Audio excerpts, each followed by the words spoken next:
இதுவரையிலும் ஒவ்வொரு தேர்தலையும் பார்த்தீங்கன்னா உங்களுக்கு தெரியும்.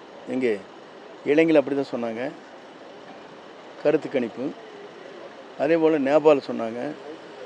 அதேபோல் உங்கள் சத்யாவில் ஃபுல் மூன் சேல் காலை 9 மணியிலிருந்து இரவு 12 மணி வரை மே 1 ஒரு நாள் மட்டும்.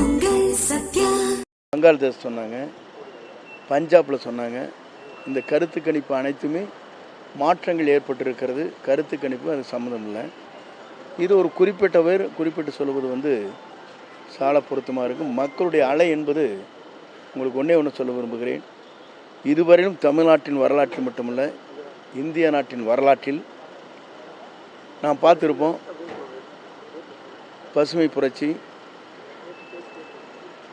வெண்மை புரட்சி, இனப்புரட்சி, சோசியலிச புரட்சின்னு சொல்லியிருக்காங்க.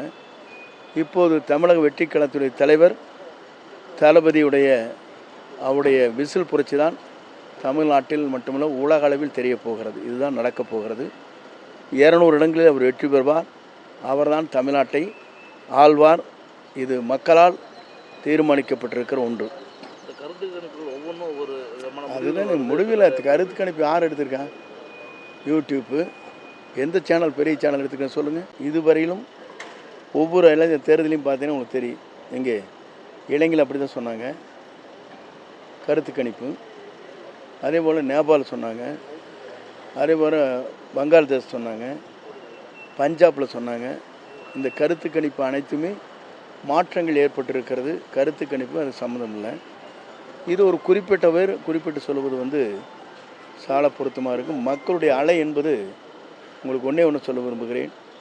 இதுவரையிலும் தமிழ்நாட்டின் வரலாற்றில் மட்டுமல்ல, இந்திய நாட்டின் வரலாற்றில் நாம் பார்த்துருப்போம். பசுமை புரட்சி,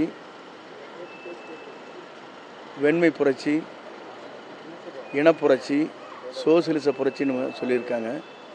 இப்போது தமிழக வெற்றி கழகத்துடைய தலைவர் தளபதியுடைய அவருடைய விசில் புரட்சி தான் தமிழ்நாட்டில் மட்டுமல்ல உலக அளவில் தெரிய போகிறது. இதுதான் நடக்கப் போகிறது. 200 இடங்களில் அவர் வெற்றி பெறுவார். அவர்தான் தமிழ்நாட்டை ஆள்வார். இது மக்களால் தீர்மானிக்கப்பட்டிருக்கிற ஒன்று. கருத்து கணிப்புகள் ஒவ்வொன்றும் ஒவ்வொரு அதுதான் முடிவில். கருத்து கணிப்பு யார் எடுத்திருக்கான்? யூடியூப்பு எந்த சேனல் பெரிய சேனல் எடுத்துக்கன்னு சொல்லுங்கள்.